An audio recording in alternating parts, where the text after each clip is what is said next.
Microsoft Word for free. This is our course calendar. It's in the process of being set up, but I think some of it's already set up for you. So this is where we post important information. So right now we know we got an assignment due on the 18th, and we got an assignment due on the 25th. And then, of course, over here on course assignments, we'll come up here and we'll look and see which assignments we're talking about, which would be assignment 1 and then assignment 2. That's your first 2 weeks.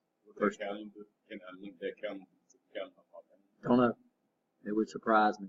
That would be nice. If you can, you let me know. But, then the 21st is a holiday, which is Martin Luther King Day. This is the last day to withdraw from the class and get a partial refund. Let me come back over here. I set them all up at the same time, so let me turn off the ones that don't belong to this class so it doesn't get confusing for you.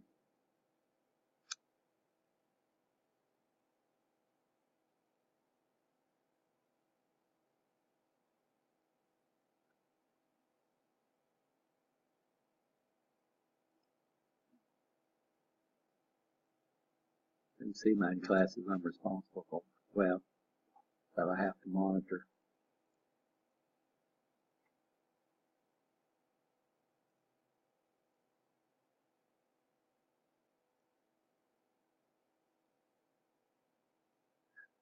So there we go.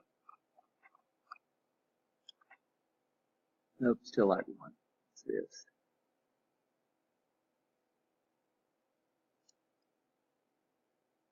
That's you.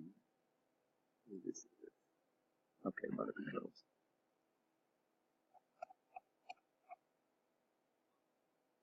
There we go.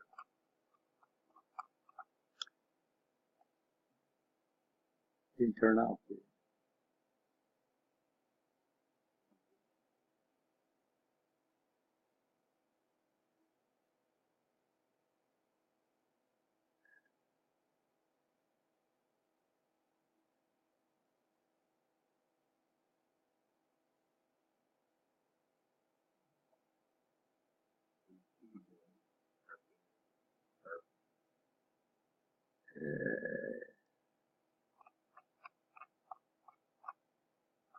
Okay, there we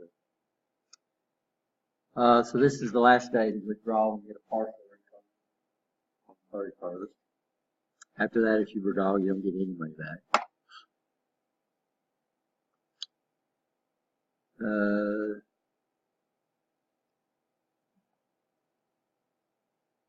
And something's missing, guys. I got the test schedules.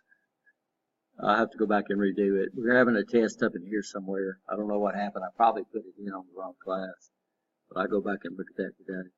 What you need to do, this is one place you'll come in and just check to make sure everything you're on schedule and what to do.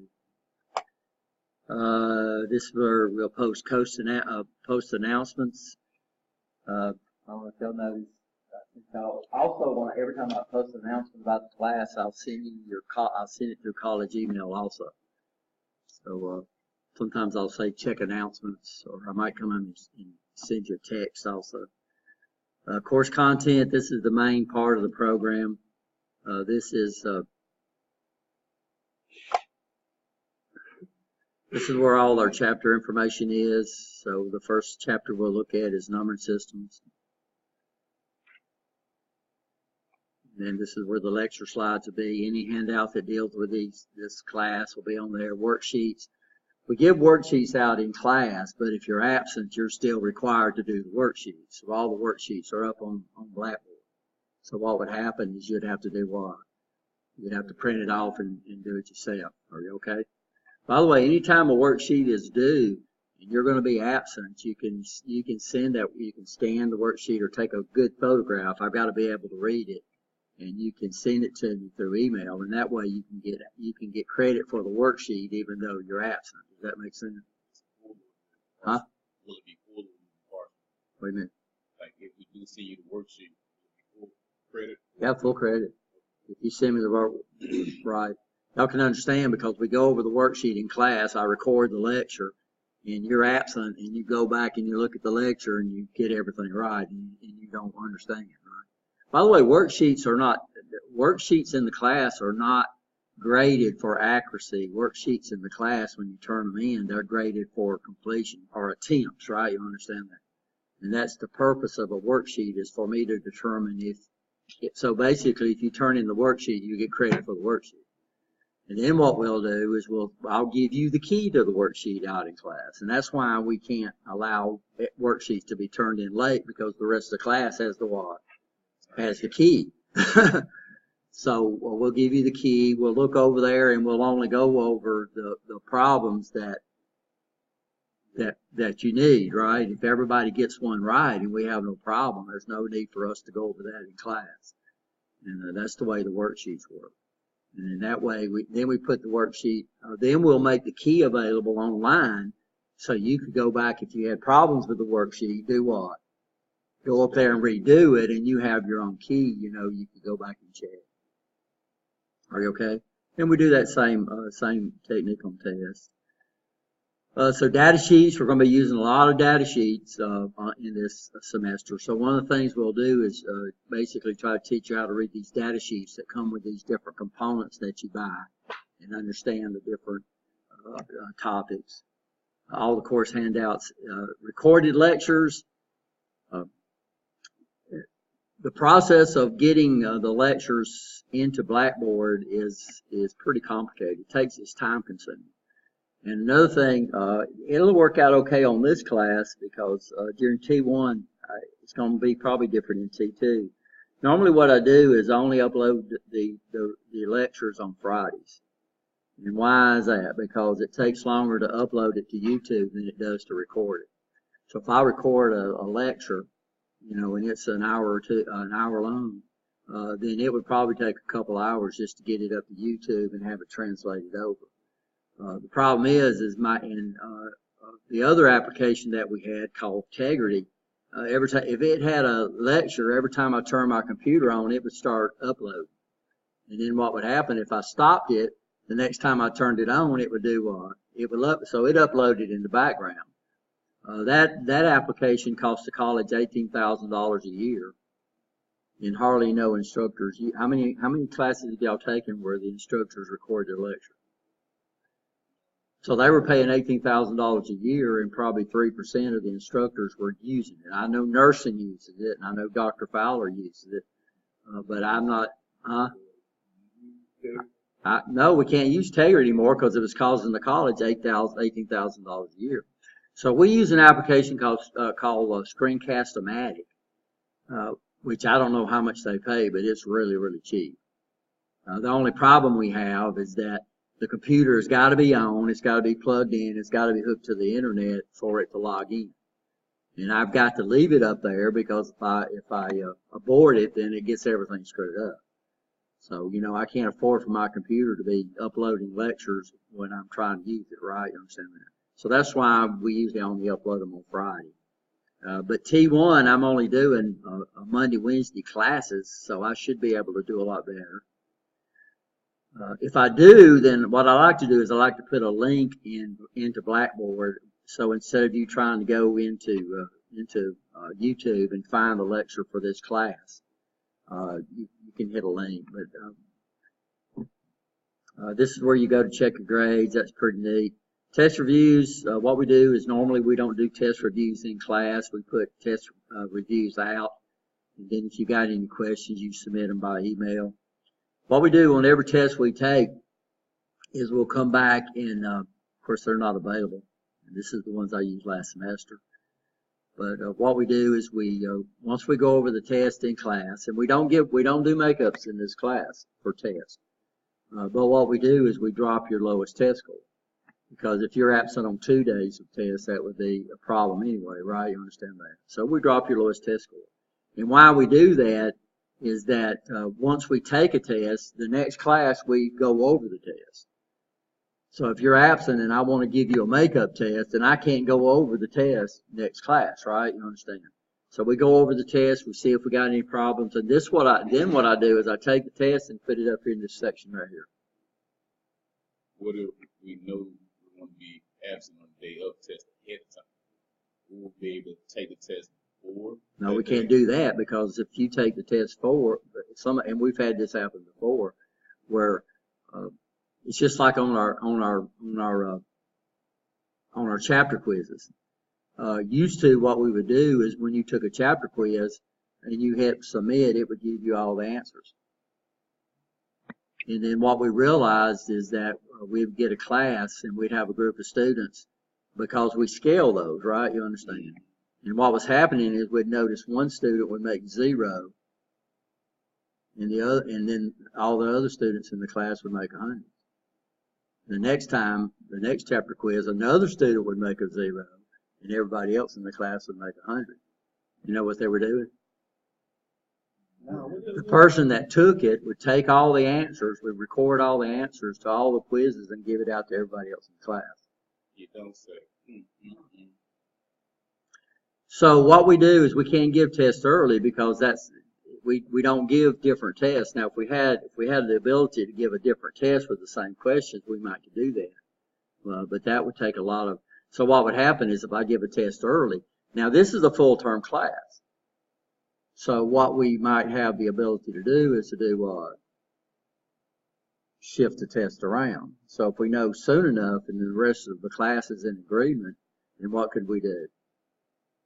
We can move it, yeah.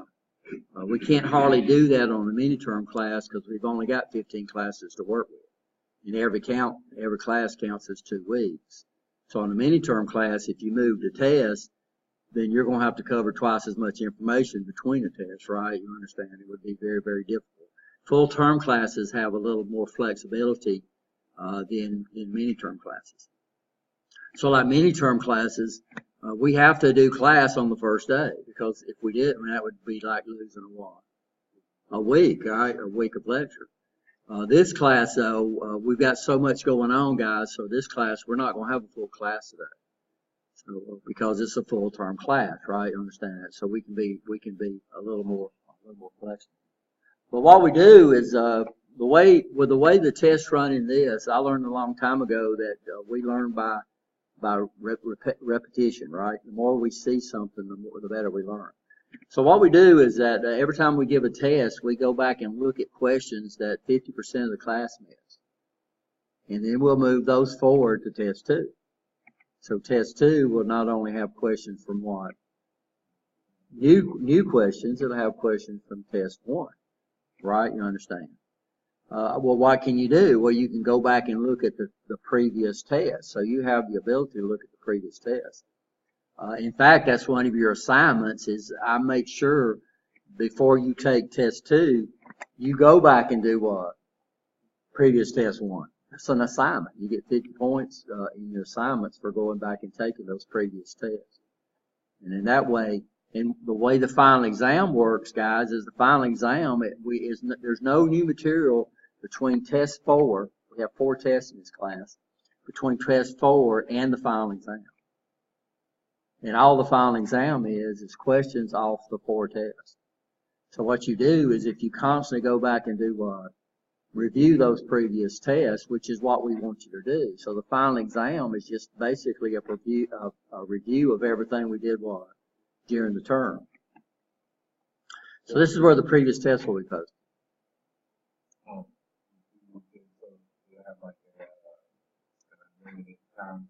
No, it's unlimited time.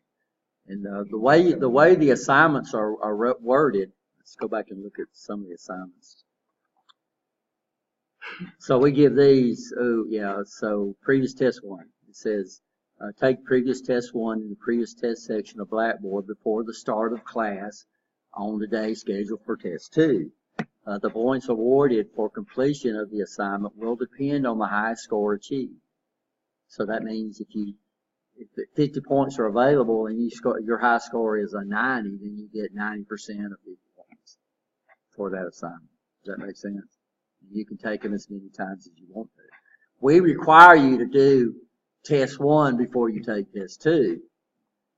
But also you could go back before, now we'll give you your points here, but also you can go back before the final exam and do what? Take all of them. Yeah, and just go back and review all of them. Yeah. But the score is going to be based on this, when this assignment is right here due. So what that means, if before you take test 2, you do test 1 and you do 90%, then your score for this assignment is through, right? You understand that? And if you go back on before the final and make 100, it's not going to change its grade right here. That makes sense. But y'all can score. Y'all can take them as many times as you want to do what? To study. Are we okay there? So we basically, I make sure I got a good understanding. So we can go and take test 1 as many times as we want to before we take test 2, and that the highest grade of that would be put in the grade books. Before the final exam, we can go through and take as many times as we want to as a study to. Right, as a study period. It won't do anything. It won't do anything for your grade at all. Gotcha. Okay. Now, the one that will do is PT4, because you're doing previous test 2 is before the final exam, so that will affect. That will be the last grade. Does that make sense? All right, good. So that's the previous test. Email it. So we have this set up so you can email me anything about this class, guys. You're either going to text me through Remind. Okay, y'all understand that, or you're going to send me email using this link right here. Now, why we do that is that when it comes into my email, it automatically sorts it into a folder for this class. So I know exactly, what's going on there, and I don't have to try to figure it out, right? And so our second assignment is for you just to send me email. It's going to have some required information in there. And what we do that is to make sure that it sorts your email into the right folder and it don't go into junk. So every once in a while, for some reason, when you send me email, it goes into the junk folder, even if you use your Lawson State email account. So that's why we require you to do that as the second assignment. So your second assignment is just to do what? Email the instructor. Should be using the Blackboard, send email. So anything about this class, you're going to do what? Yeah. And if you text me using that Remind application, it will automatically go into a folder for this class. So I'll know exactly, what I'm doing. Blackboard help, end of course evaluations. So what we do now, instead of you having to, you'll be getting an email saying when end of course evaluations are due. A lot of people lose that email. It's going to have a link on there. You can find it on Lawson State's website, but it gets very, very complicated. So I've got a link here that'll take you directly to that when those evaluations are due. These are put out here by Lawson State.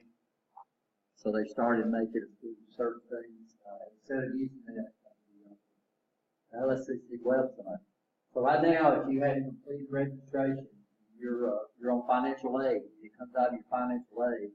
You use that link. E-withdrawal. There's a thing posted on the college calendar which says where you can withdraw from the class. Now, y'all, and we have problems with this almost every. It's been pretty good lately, but normally a lot of times we have problems where students will stop coming because something happens and they just stop coming, and then they'll get an F in the class and they think, well, I withdrew from that class, and no, they didn't withdraw. They just did what? Stop coming. I cannot withdraw you from this class. So if you stop coming and you miss a test, what do you get on that? What score do you get on that test? You get a 0. You don't turn in a worksheet, you get a what? 0. You don't do an assignment, you get a 0, and you fail the class. If you withdraw before the last day to withdraw, you get a W in the class. Now, a W in the class means you're going to have to retake it, but it doesn't count against your grade point average. And it's called a grade point average, right? You understand? So that means if you make an F in this class, and then you come back and make an A in this class, the average is going to be a C for this class, right? You understand? So if you come back and you make a B in this class, you pass it, but it's going to be like you made a what? A D on your GPA. You got to have at least a 3-point GPA to graduate, right? You understand that? So what that means is if it comes to the point where you think you're not going to pass this class, what do you need to do? Withdraw. Now, I recommend that you're not going to get a refund. If you go past the last day to withdrawal with a partial refund, you're not going to get a refund. So I've had people do that. I had a student that he would come in and he would fail the first test, and what would he do? Withdraw. And he did that twice. Finally, I talked him into hanging around. He still didn't do good on the first test, but he ended up with a C in the class. So what was happening, he took it on the third time. So what I recommend is that if it look that you hang around until the last way to withdraw. And what would happen is he'd come in and he'd do the second time he'd do real good on the first test, and then he did what? Because it was a repeat, not did good. He passed the first test the second time, then he failed test 2 because that was all new material. So once he finally sat through the class, and he ended up passing, because there's 2 ways you can pass the class, and that's the way these classes are set up. If you're real good in theory and not extremely good in lab, you're not going to make an A, but you have ability to what? Pass the class. If you're not good in theory, but you're real good in lab and you do all your assignments, then you're not going to make an A, but you'll still be able to do what? Pass the class. So who are the people that fail? The people that fail are the people that don't come to class. And of course, the people that's not good in theory and not good in lab. And of course, if you're not good in theory and not good in lab, you need to do what? Change careers. That's good. And we do have some people that's, and everybody has their own clique, and everybody can excel in certain things. What it takes is for people to get interest. Once you get an interest in a topic, then you're going to do really well. If you don't have any interest in the topic, then you're not going to do well. And you probably need to do what? Change something that you're interested in. Besides sleeping and getting on Facebook, right? Bookstore access. By the way, y'all looking at the brief, and we've got 2 options for this class. The book, the hardback book, and a lot of people like hardback books. And I think if you look at the bookstore, they've got 3 options for you. I think they got 4 options for you. You can buy the new textbook, which is on the range of about $250. They have a used textbook, which I don't know. They have one you can rent, and what we have available this semester is an online version, which is like $54. The only problem with the online version is it's only good for, like, I think 180 days, which would be 1 semester. So that means after this, if you're one of the persons that like to keep books, then that wouldn't be your option. If you're one of the persons that take a class and then sells your book back to the bookstore for a song, right, then that would probably not be an option for you. So when you go into the bookstore, either one of those, so online, and we do have computers that's available to us in this class. So this is our computer thing over here. So you can either bring your own computer in, or you can for the textbook in class, or you can borrow one of mine, right? You understand? If you got a computer, you won't be able to use your computer on tests anyway. You understand why? So you'll use one of our computers on tests, right? Because you can put a lot of stuff on your computer that you can get to and not learn things, right? You understand that? So that's your call, which version of those you get. The labs we give out in class, so we don't have a lab book in this class. Those will be provided by me. But the textbook for this class is a really good book, but technical books are very expensive. Y'all probably ran into that already. Huh? I don't have a size idea. We will order them. In fact, he's the one that brought to my attention that there was an online version. He said, we want to do it. And I said, yeah, because we do have people, they go out and buy a $250 book, and they keep it, and they use it, and then what do they do? Sell it back. And those are the people that, instead of doing that, because you're not going to make that much money when you sell them back anyway, and you'll save your money on what? On the $54. So it's up to you.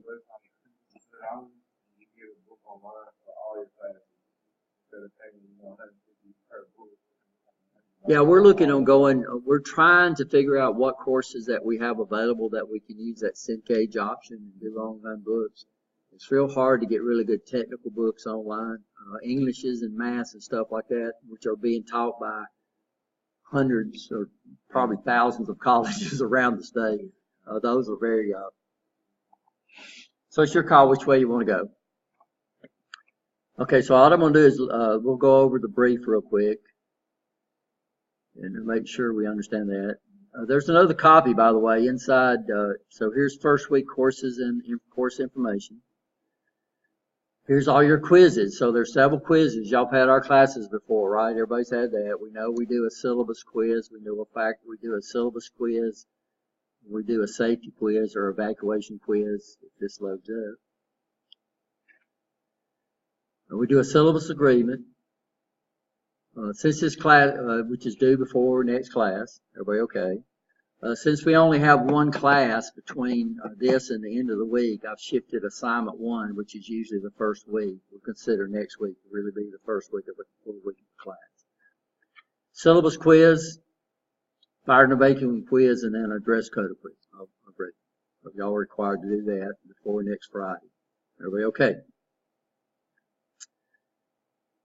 And then also inside first week is actually the documents that we have. So here's our, this is actually our syllabus. It's actually two things. This is the brief. This is where I just gave you back. The college wants us to put the full syllabus on Blackboard. Our syllabus is about 7 pages long. We have about 3,500 students in Lawson State. Most of them are taking full loads. Do the math. That's a lot of paper that we were doing every semester, right? Understand? Well, not even semester because we do mini terms. So what the college wants us to do is saving a lot of is to put the syllabus online. But the problem is when you go to the bookstore and stuff like that, you need to what? You probably need to have this paper in your hand. So that's why we decided to go with the brief and then also the syllabus. So these two are basically one document. The syllabus brief basically applies to just letting you know what time the class meets, right? So you have that with you. You don't have to go online and look on the class. Tells you where the class is at, tells you my name and how to contact me, tells you two additional contacts or alternate contacts, Mr. Sanders and Miss Bush. The way we do ours, I know you're assigned an advisor, but what we found out a long time ago is it's just so much easier for us to allow all us to share this responsibility. So that means if you're taking a class with Mr. Sanders and you need advice about your program, you don't have to do what? You don't have to find me. You can just do what? You can ask him. And they have the ability to advise you, they can register you, they can do a lot of different things that I could do, and it just makes it a lot easier on us because now you're not dealing with trying to figure out my class schedule when you're taking Mrs. Bush's class, right? So here's the textbook. That's the name of the textbook right there. And then you could either get the what? Printed or online. So you can either rent it, which I don't know how much it is. You can either, if you rent it, you're going to have to do what? Give it back anyway. Or you can buy it used, or you can buy it new, depending on you. And like I said, it's a really good book. We require y'all to buy solid strand wire for this class. The problem is it's getting harder and harder to find. So if you can't find it, then we'll supply that. You need your digital multimeters. Everybody should have that by now, right? Okay. We use that a lot. Wire strippers, reload pliers, scientific calculators, safety glasses, side shields, and standard supplies. Everybody okay on that? Any questions on that? Blackboard, of course, this says you got to use Blackboard basically to pass class, right? And then this tells you exactly what to do. Use Blackboard in this class. If you're having problems logging into Blackboard, you need to go up to admissions and let them know and see if they can get that figured out. All our tests are given on Blackboard. You know, it really concerns me. We go over all this the first of the semester, and when it comes time to take a test and the student comes up and says, I can't log into my Blackboard account. That sound like it's happened to me before? More than once? Huh? Yeah, you need to do that too. We use a lot of email in this class. I almost got upset. Because I forgot my password to my Blackboard. Because I was trying to figure out if I can share your calendar with my calendar. Can't do that, can you? Huh? You can, but it's like a drag and drop. Okay. And I can't do it on the phone. So you have to do it from on home. tablet or something. Okay. Are we okay? Okay, so let's bring up the actual syllabus and make sure we understand that.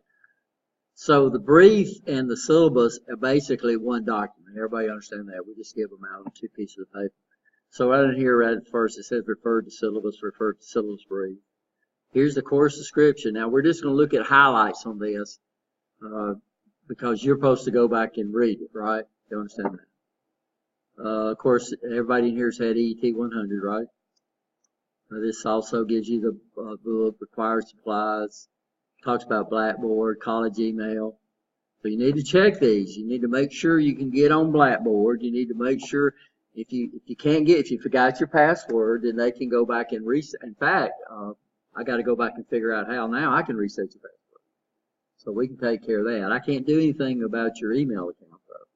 So if you lost or can't get your email, you need to do that because a lot of times I'll send you a text instead of redoing a big email. I'll send you a text saying to check your email. So you need to go over there and say I can't get into my email and see if they can get it figured out. This is what we're going to be talking about this semester. This is the way the your grade average is figured, and this is pretty standard for most of our classes. So if you do really good on lab, you don't do really good on tests, you do your evaluation, you do all your assignments, you have all your supplies, you do pretty good on your final exam, then you're going to do what? You'll pass. So there's multiple ways you can pass just for a lab. Huh? You can fail too, right? There's the only people that usually fail my classes, guys, because we got so many different ways of working with this, are the people that just don't come to class. And Miss Bush even had that same situation last semester. She had one of her students that did really poorly, and why? He was always what? Tardy, and you did what? Late. He didn't show up. Yeah. So there's so many ways to pass the class that if you and it's an interesting class. Well, to me, because I'm the teacher. If I wasn't interested in my class, that would be good. Yeah. So our test, we get 4 tests during the semester. The test schedule should be up there. I got to figure out what happened and what was wrong because I did go back and post it. But basically, we have a test about every 7 classes. Because we do 4 tests, there's 30 classes. No makeup test because of the way the tests run, right? So right now, if you know you're going to have a problem, then we might be able to shift it a class, right? But you need to let us know, and it's not only up to you, it's up to the rest of the class, right? If we can do it. If you can't do it, we can't do it. Final exam, there's nobody exempt from the final exam because this is just a review. We've had people do that. Well, I made 100 on all the tests. I just think I need to take final exam. Huh? That's 20%. Yeah, it's 20% or 2 letter grades. On my 100 scale. First week, quizzes and agreements. Everybody okay there? Assignments. Everybody okay there? They'll be posted up on Blackboard. Like I said, there's several assignments in the class, and I'll try to put due dates on there when they come up. Topic quizzes. There's topic quizzes for every chapter that we go through. There is a topic quiz. What we do is that when we finish a lecture in class, the topic quiz is due within 7 days of that lecture. Everybody okay there? Everybody understand that? You can take topic quizzes twice, because after that you're just memorizing Topic quizzes twice, Test unlimited. That makes sense. And where do you think a lot of the test questions come from? Topic. So that's a really good review before a test, is to make sure if you can do good on those topic quizzes, then there's a high probability you're going to do good on the test. I'm laughing because if you come in and want to sleep through it. I've had guys fall asleep on taking the test. Wake them up. I understand. It's 8 o'clock class. Yeah, 8 o'clock. I think that class was a 9 o'clock. But this guy came in, he was one of the, and we had 2 guys last semester that worked night shift. Oh. And they got off like 7 o'clock, and then they'd come to class at 9.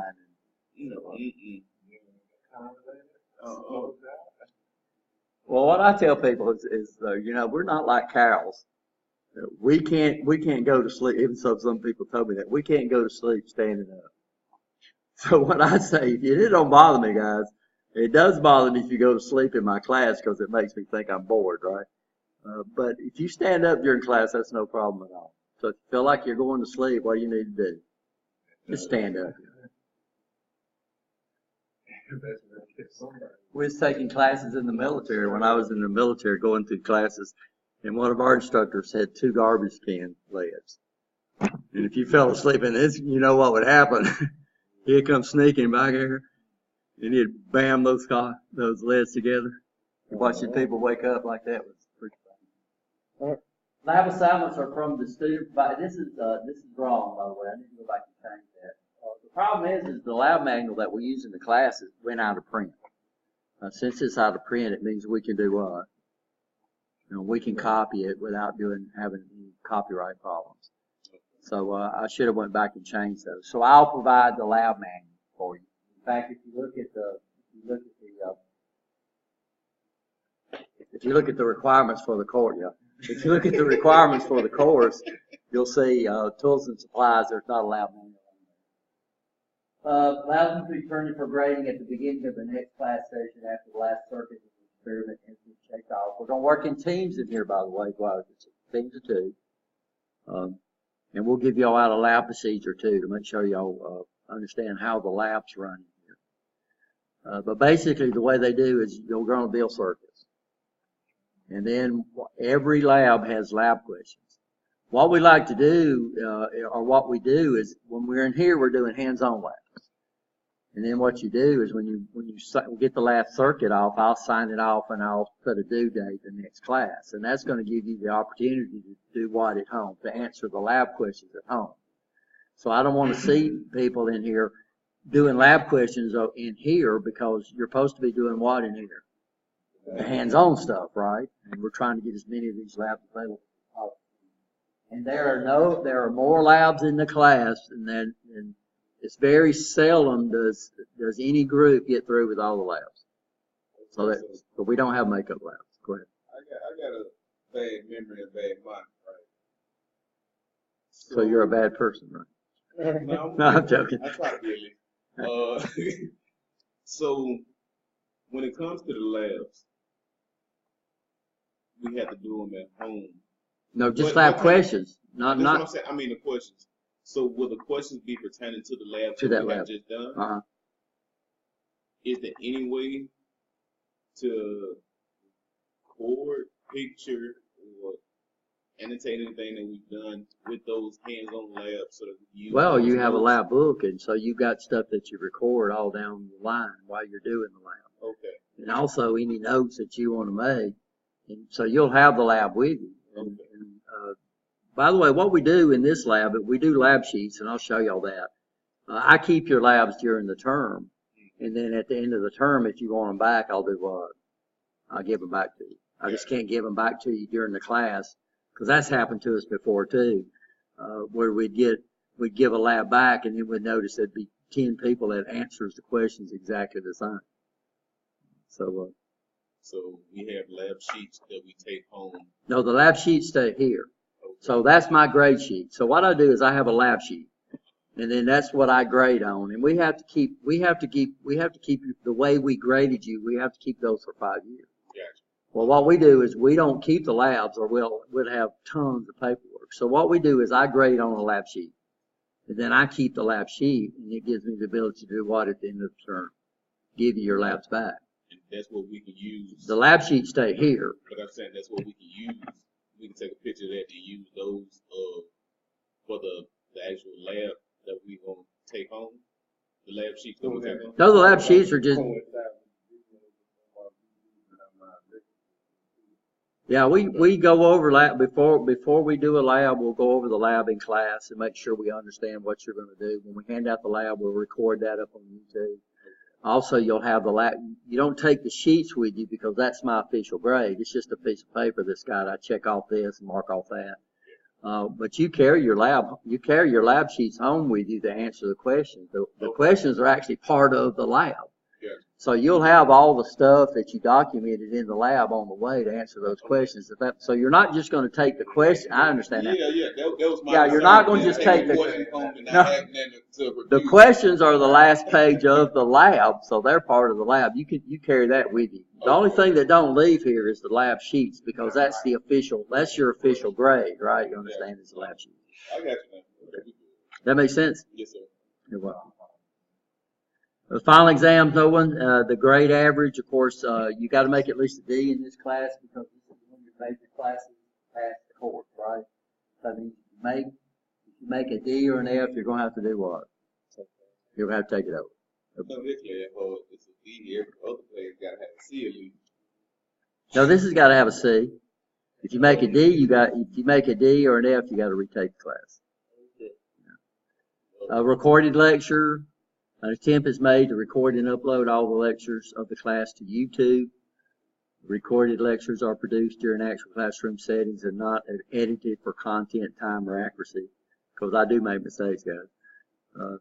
It should be noted on rare occasions. So what we're saying is that you can't put total depending on a technology, right? You understand that? Because I've had sometimes where the lecture actually was corrupted for some reason. And that way I can't go back and re-record it, right? You understand that? So, withdrawals, everybody, we talked about this. We can't do what? I can't withdraw you from the class. You have to do that. You do it online. So over there on Blackboard, you notice one of the links down here in the college section should be e-withdrawal. So what you can do is you withdraw, and so anywhere you got access to an internet, right? You understand that? Or if you've got Lawson State's, if you got Blackboard application on your smartphone, then you can do what?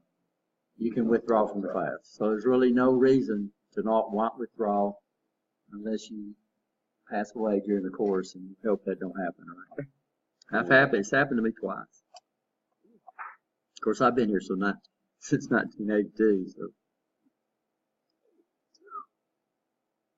Yeah, some of y'all wasn't even born then, right? I don't even thought of it. So plagiarism, y'all know what plagiarism is? What's plagiarism? That's basically using other people's work and claiming it as your own. So we don't mean you can't use books and stuff like that. We just mean you don't need to cut and paste stuff out of stuff, right? I've seen my grandchildren come in over at my house and do homework, and a lot of them do that. So, but you can read something and just do what? Just put it in your own words. But you can't do that, you got problems. Cheating, everybody knows what that is. Professional decorum, this is college-wide policy. Now what we do here is we're lenient on, I understand, but we don't eat in this classroom. Everybody okay? We don't snack, we don't eat tater chips back there and crunch stuff in your mouth. We do let y'all bring drinks in the class because I know how rough that is. But if you do bring a bottle or something in here, you need to make sure you do what? Take it, throw it away, right? Or take it with you. We have 2 trash cans in this thing. Somehow we've inherited that thing over there. The glass right here on the end. What did it say? Yeah. Somebody brought it in, did what? Course concerns. This is something new that's been added to all the colleges. Some by. In fact, all this stuff we're doing now is college-wide. It tells us what you do, the procedure you should follow if you have concerns about the class. And while they did this, of course, we had people dropping in on our president of the college because they didn't get credit for a homework assignment. So the procedure is, first of all, you talk to your instructor, right, and see if you can handle it that way. Second would be you would go to the department chair. Now we got a problem in this class because why? I am the department chair. So your third would be to go to your yeah. Now if this doesn't work, what we do is there on Blackboard, guys, there is a section in the student portal. In fact, this is the way the syllabus is written. But what we've done is over here on our Blackboard site, down in the Lawson State website, down here under your rights and more is a section where you can actually come in and actually post a concern, right? You understand that? So the procedure, so after me, if you have problems with me, you should probably need to make an appointment with Miss Wilson. Talk to her. So, you don't like talking to Miss Wilson? This is being recorded, so watch out what you say. So up above me, you'd probably need to talk to Miss Wilson. But if you can't, if your instructor can't take care of it right, then who's second on the list? The department chair, and then third would be to do what? To put it on Blackboard. And then they'll set up a committee. They'll talk to you, figure out what's going on, see if they can settle that for you. So technically, you're never supposed to go to the president of the college, unless you're kin to him, right? Yeah. Dr. Ward's a good guy. I don't know if y'all know him.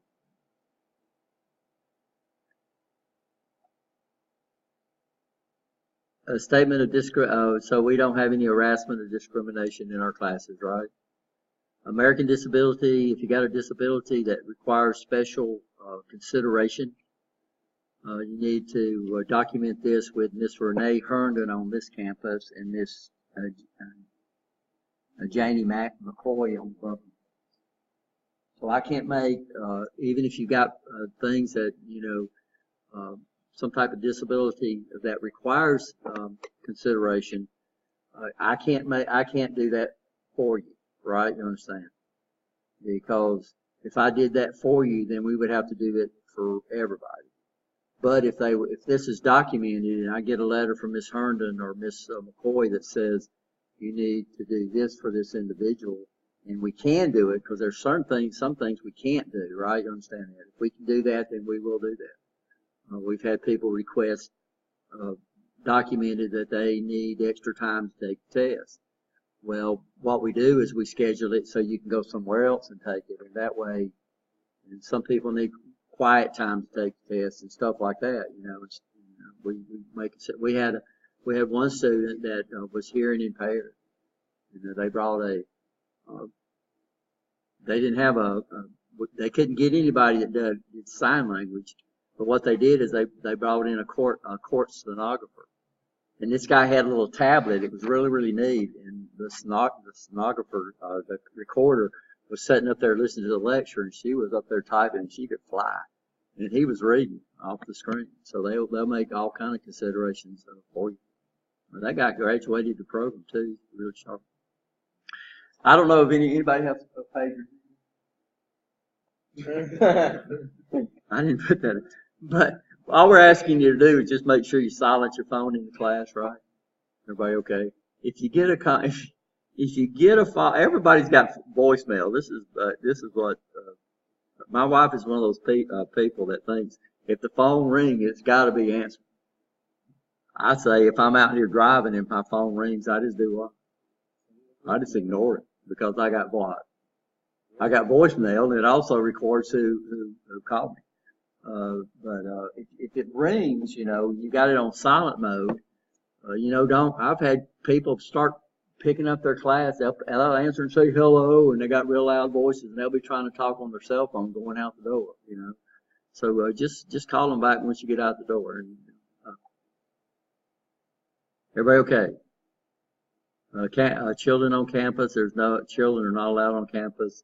And of course, the course calendar is where? On Blackboard. Then we have some notes. There's some little things on here that we need to make sure. One thing that we have problems with is this right here. Every semester I have problems with this. Where this is a we're a roll taking institution. We have to because of the number of students we have on different types of financial aid. Basically, a lot of times they do things according to your attendance. What I do is I call class, and after I learn y'all's names, and some of y'all know, and this class is not really big, I'll do roll at the start of class. And then after that, I'm through with roll, right? You understand? You come in 15, 20 minutes late, you've been marked absent. What do you need to do? You need to let me know you're here, because I'm not thinking about what now. I'm not thinking about row. I'm thinking about teaching the class, right? But if you come up and say, you know, I'm here, Mr. Raymond, then it's in my mind to put it back and go back and mark you tardy. Also, guys, if you leave early, you need to let me know.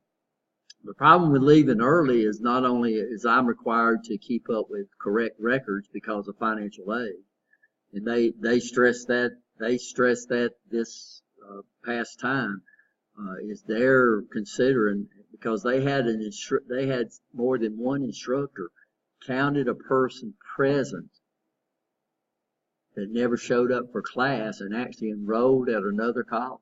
He was actually taking classes at another college, but according to these instructors, he was what?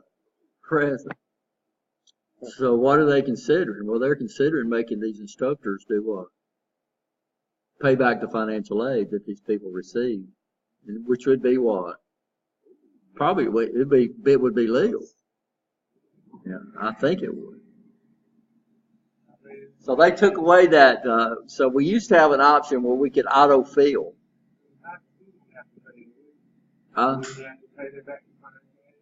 Yeah, the school has to pay it back, right? And the problem is technically the student has to pay it back to us, and then the student paying it back to us is not a guarantee. Us paying back financial aid is a guarantee. As far as being late, like I have appointments. So if I have appointments set up, do I need to let you know now? It's always good to let me know you're coming, right? That way I'll be looking for you. But yeah, just send me an email or a text and say, you know, I'm going to be late for class. A lot of people do that. I can't count you present because you're technically not here. And still, when you come in, you need to let me know. Just a consideration to me to let me know what's going on. Plus. You might get a text from me saying, "Are you okay?" If you get those from me, it's probably because what?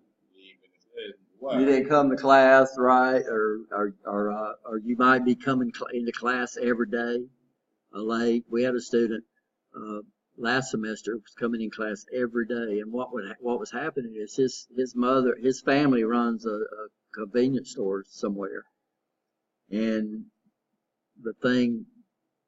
a car came through and crashed through the front of the store, and he was having to sleep at the store overnight, right, with his gun to make sure somebody didn't do what? Come in and loot it. Yeah, so I sent him a text. I said, you know, what's going on? You know, of course, there's really nothing we could do for him, but at least he finally let me know.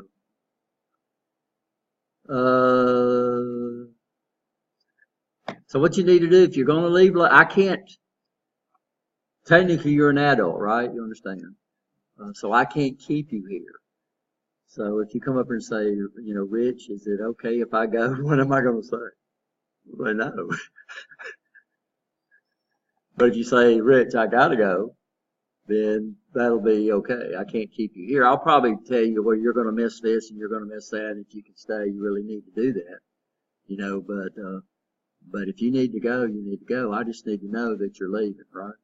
One thing, if I don't know you've left and we have a fire occurs or something happens and I think you're here, then they're going to send somebody in here looking for you, right? Everybody understand that, which is not good. Or if you are, or if you're here and you don't let me know you're here and we have something happen and we go out and I don't send anybody in here looking for you because I don't know what, because you came in late, I don't know you're here. So make sure you do that for me.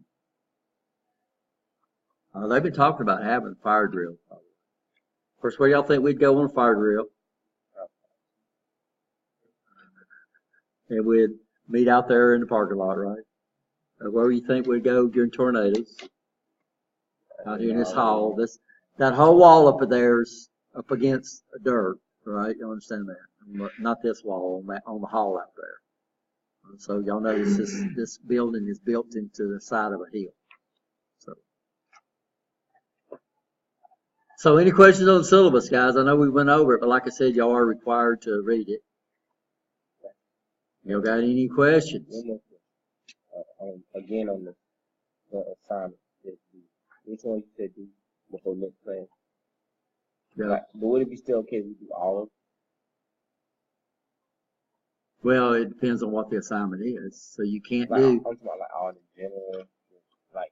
Well, there's some you couldn't do, like complete the course survey. That's one of your assignments. But yeah, if you do the assignments ahead, you just don't expect them to be graded when you turn them in, right? Because if I constantly got to go back and grade here, so what I like to do, of course, is get the assignments in on the due date, and that's when they'll be graded. Yeah, but there's all kinds of assignments out there. Just the ones that we can do now. Yeah, that you can do. The two that we can do now, of course, is assignment 1. It's actually due next Friday, and it's on the calendar. And then assignment 2 will be due on the Friday after that. And then these are the only ones that's available. Then we have these assignments which you couldn't do, right? Are we okay? So that's a good question. Yeah, if there's an assignment that's up there and you can do it beforehand, that's fine. If it's not possible, then that'd be okay. Any more questions? Yes, no? So what's the name of the class? What is digital? What is digital? So we say it's a digital device. What in the world does that mean? So basically we got 2 ways we can send information. So we know when we got an electronic devices, we got 2 things that's basically going on. We got power, right? You understand that? So we have these power supplies. You'll learn about those in solid state. And then we got signals, electrical signals that we send information. So when I'm on my cell phone, I'm not talking. They're not sending me that voice. They're sending me a signal that carries that voice, right? You understand? So information that they send, we can send it 2 different ways. We can either send it in analog form, or we can send it in digital form. Now, what do we mean by analog? Because text is not analog. That's digital. That's good. You might think it is. So what am I using right now to send you information? I'm using analog. Analogs are information that constantly varies. So my voice is sending out sound waves, and these sound waves are all different types of amplitudes, and the frequencies are constantly changing depending on how high my voice is, how loud my voice is. So I'm communicating with you in analog, right? Y'all understand that? Digital, so analog, the feature of analog, so if I say which is more precise, analog or digital? Analog. Analog, because analog deals with infinity. So what I'm saying is it's like the sun. The sun goes down at night and the sun gets up to its highest point when it's probably the brightest. And it varies in an infinite number of intensities between its lowest point and its highest point, right? An infinite number. Time is analog. We don't see it. We say, okay, we got hours. We say we got minutes. We got seconds. But we've also got milliseconds. We just don't know milliseconds. We got nanoseconds. We got picoseconds. We got microseconds. And we can keep going on. So we see analog clocks. Analog clocks move like this. Right? You understand? And there's literally an infinite number of combination between every second. We don't understand that. Right? So analog has the ability to be more precise. So why don't we use it all the time? And we do. Analog is still very popular. But what disadvantage does analog have? Well, what I have to do is to process information, I've got to get it into some type of electrical equivalent. So my ears can process this, but my brain cannot process my voice. So we have eardrums. What does the eardrums do for us? Takes these sound waves and converts them into the electrical equivalent. So your brain basically works off electricity. You'll understand that. So we have these sensing devices. We call them sensors. And the purpose of a sensor is to take a physical quantity and convert it into an electrical quantity. So devices that operate off electricity can process it, right? So our brain processes electricity. Our brain has no idea what sound is. Our brain has no idea what sight is. Our brain has no idea what smelling is. Our brain has no idea what taste is. All it does is process electrical information. So we have all these sensing elements. We have sensors in our tongue. We have sensors in our eyes. We have sensors in our ears.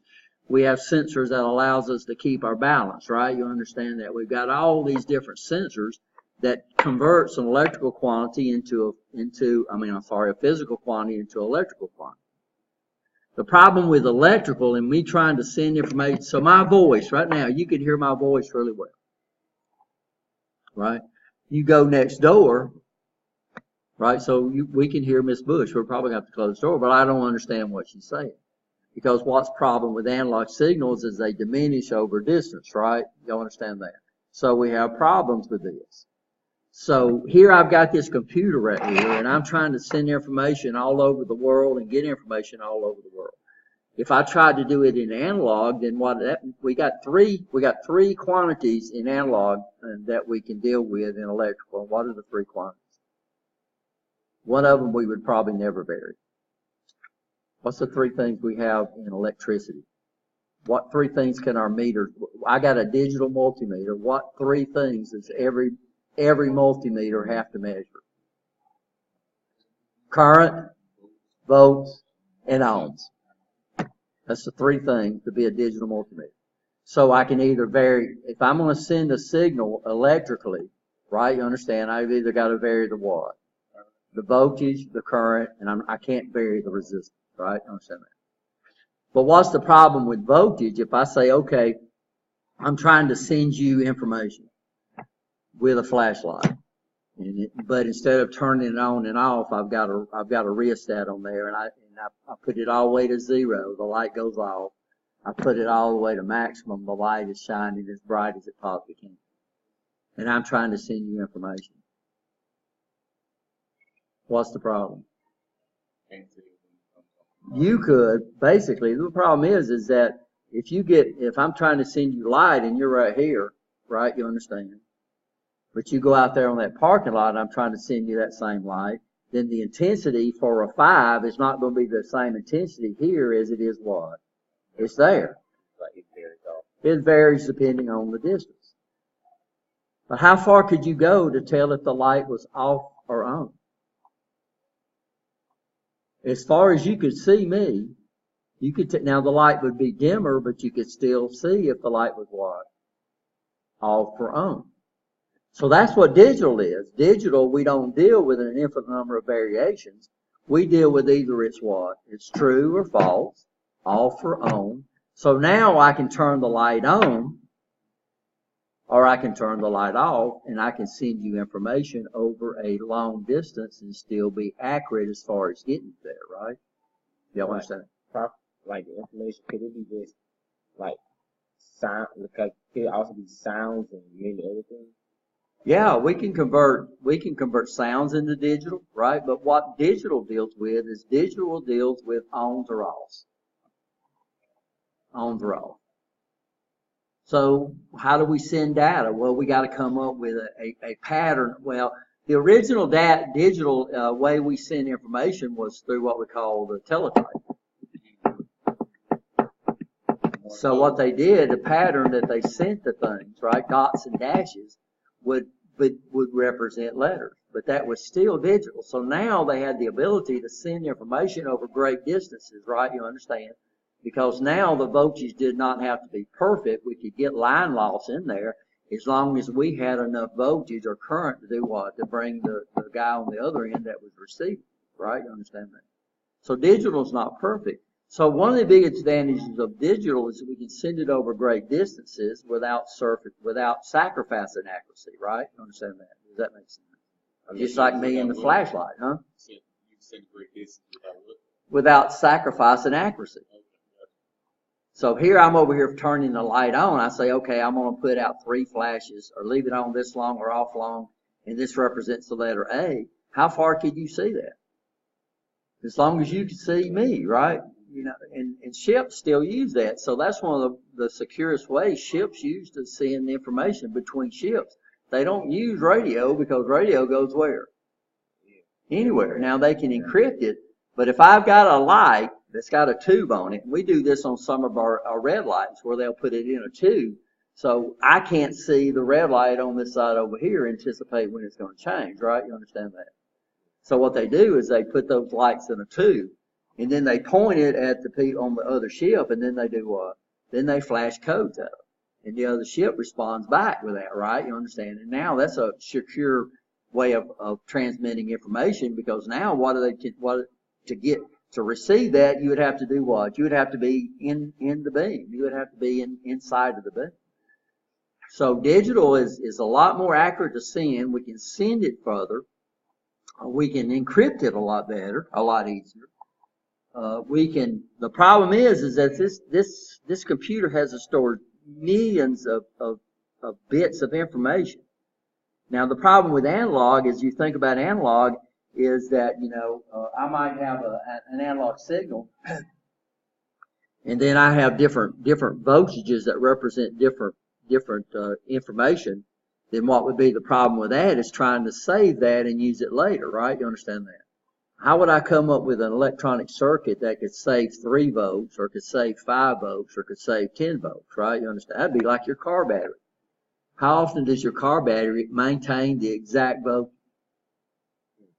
A battery. So I could take a battery out of a flashlight and measure it today, and it might measure 1.6 volts. I take it out tomorrow, it's not going to be the same thing, right? You understand that? And the next day, it's not going to be the same thing. Well, now I got problems, because so analog is hard to store and do what? And use it later. Digital, I'm either saving a voltage, and the voltage could be over a range. So if I store up to 5 volts, I could say, well, anything between 5 volts and 3 volts would be legal. Right? You understand that? So now I have the ability to save it and keep it over time. Processing information. How can I add, me coming up with an analog circuit that had, and I can do that, by the way, to add voltages. To say 3 volts plus 2 volts equals 5 volts. That would be real hard to do. Digital circuits to add what we call ones and zeros. So in digital, we're going to learn ones and zeros. So normally, this is not always true.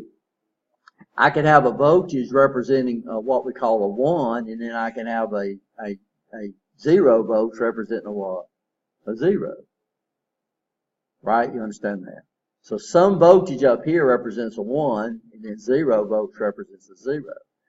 Well, designing circuits that do the math, and we'll even look at those, I can design circuits, very simple circuits, that would add ones and zeros, subtract ones and zeros, and do logic with them. Well, logic is ands, ors, and we're going to learn about logic this semester.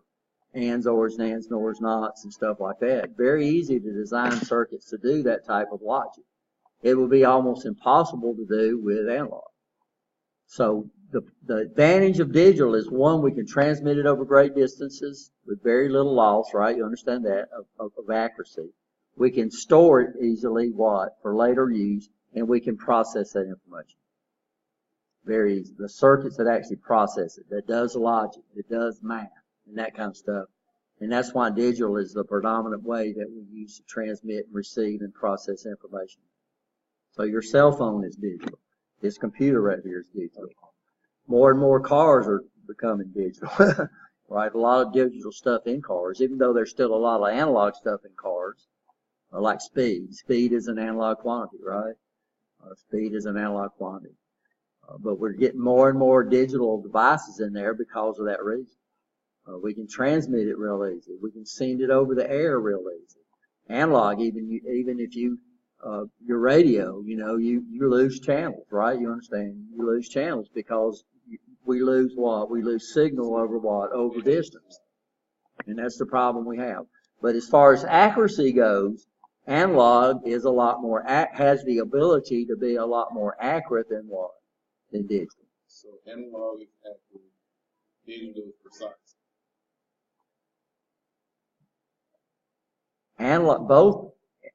Analog is precise.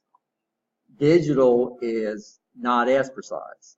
So what we do in digital is, let me bring up a PowerPoint just to help y'all so I can write on it. So what we do in digital is,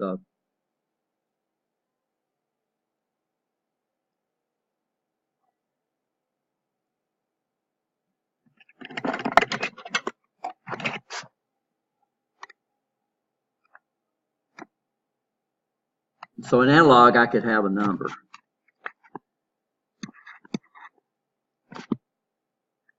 So we'll talk about a base right now, but this would look like a binary number. So we have what we call a base. So decimal, and we'll learn about this. The decimal is what we call a base 10 system.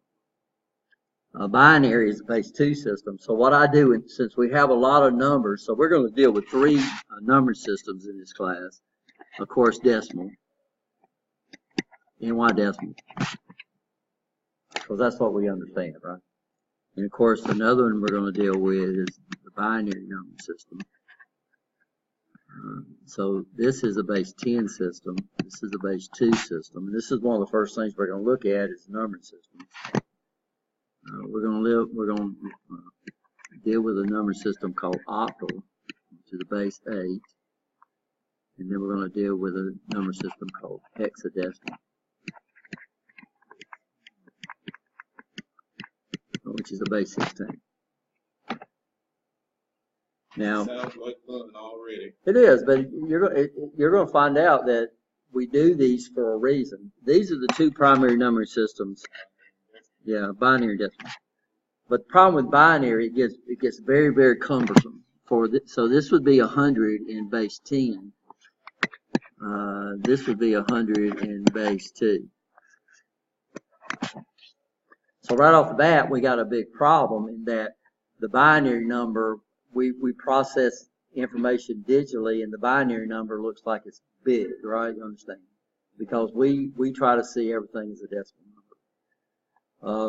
The problem is, for me to store 100 would be basically in the decimal number, as a decimal number would be basically extremely hard, right? You understand that? To be able to store this, I'm only storing what we call ones and zeros.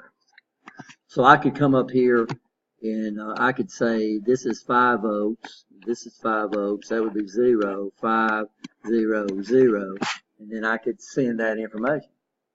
Right? Does that mean, how am I going to send 100?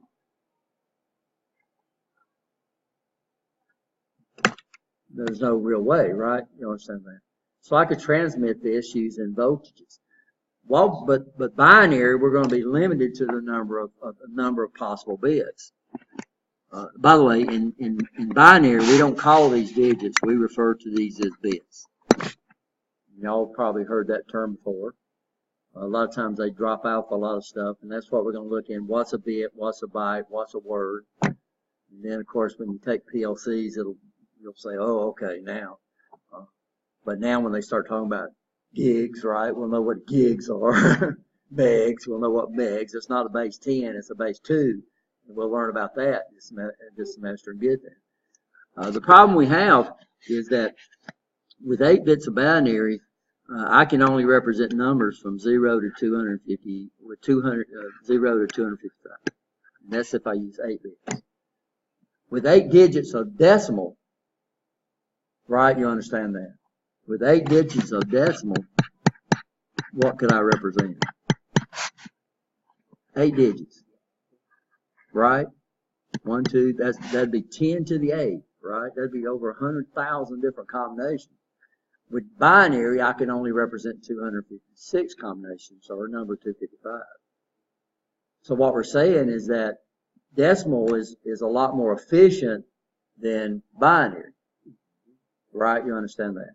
So this is when we start talking about bits. 64, I got a 64-bit computer. Well, 64 bits would give me 2 to the 64th combinations, but if I had 64 digits of decimal, good gracious, how big a number would that be? So the problem we have when binary, and over here I can do this. Over here I can come over here and I can do, I can say like 64.32968543, right? You understand? That's analog. I can't do that in binary. And we'll learn a little bit about how to get a fractional component on the binary number, but it's going to be extremely high. It's not going to be accurate. What's nice about this is this guy right here gives me 10 combinations. In binary, I've only got 2.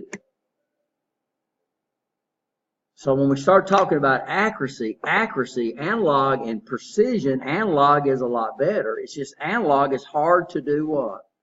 It's hard to transmit, it's hard to store, and it's hard to process. So the advantage of digital is it's easy to do what? It's more precise to transmit. We can do what? We can store it for what? For later use. And we can do what? We can process it. We can do logic with it with very simple circuits. And we can do math with very simple circuits. And that's basically the roots. Math and logic is the 2 things that we need to do. So what can this computer do? It can do math, it can do logic, and it can move things around. That's what a computer does. Math, logic, and move things around. And everything it does, you see, is done by those basic things. So I'm trying to move billions of bytes around all the time, trying to send them out this cable over here, send them through the air, right? You understand? Trying to send them to this cable up here. This is nothing but 1s and 0s, guys. Everything you see on this screen is nothing but 1s and 0s. There is no analog information up here at all. This is all 1s and 0s. We either turn dots on or we turn them off. If I tried to do this in analog, then that's going to be used to when we transmit it through an analog information. Every amplitude would represent a different color, right? You understand, and stuff like that. It was very complicated. TVs were very complicated. The CRTs, the big old CRTs we used to use, those were analog devices. But now everything's going to digital. How thick are our TVs now? Yeah, because of digital devices, right? You understand that? Easier to do what? To see that. To transmit, right? I'm sorry, not easier, more precise to transmit over long distances and maintain accuracy, right? You understand? It's easier to do what? To store, to use later, right? And it's also easier to do what? It's easier to process. The circuits that do it are easier to process. So this is why everything's going to analog, and we deal with the inaccuracy by adding more bits. Is what we do. So your TV is what's our rates now? They're doing 4K, but that don't mean 1080 by 1080. So that's the number of dots, by the way. 1080 by this. That's the number of dots. We're either doing what? Turning them on or turning them off. It's actually a little misleading. Each dot consists of 3 colors. What's the 3 colors? Red, green, and blue. That's actually 4 colors. Red, green, blue, and black. And black would be when you turn them off, right? And then we turn on red, green, blue. We put a little bunch of greens, a bunch of blues together. Then our eyes see that add a different color. I'll bring I'll bring a magnifying glass over here, guys, and let y'all look at the screen on this computer. And let y'all see the little what? Little red, green, blue dots. But they're either what? On or off. Which is pretty neat. What we used to do on the big old CRTs is that we scanned the beam and we had phosphor dots we had red, green, blue phosphor dots on the background. And then the intensity of the beam would be varied to vary the color. So the old displays were analog. Most of our displays are going to HDMI, right, which is digital. And then, of course, DVI, which is another. It's digital. It's a newer interface for monitors. If you ever see a big old white plug, it's white instead of these. So this is analog, guys. So what is my computer having to do to use this interface right here? It's having to take digital information, convert it to what? Analog. It goes into my projector. What does my projector do? Takes analog and converts it back into what? Digital, because that's a digital screen. What they've done is they came out with another interface that they call DVI, which is a digital video interface for computer monitors. And for TVs, we use HDMI, which is another digital interface. And there's a lot of monitors going to HDMI. We went to used to your big screens would have the VGA is analog, would have analog and digital on there. I wanted to do a presentation at a place, and they no longer had this available to me.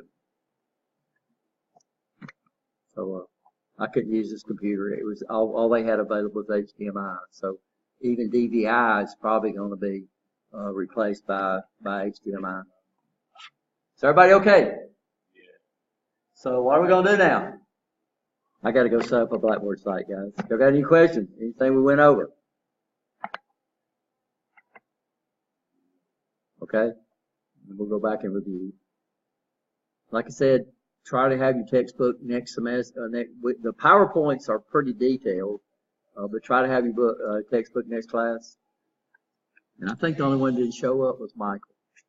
All right. No, Milton didn't show up. Yeah, Milton's in here. Okay, guys. See y'all next Monday. Hope you have a good weekend. Hope you had a great Christmas.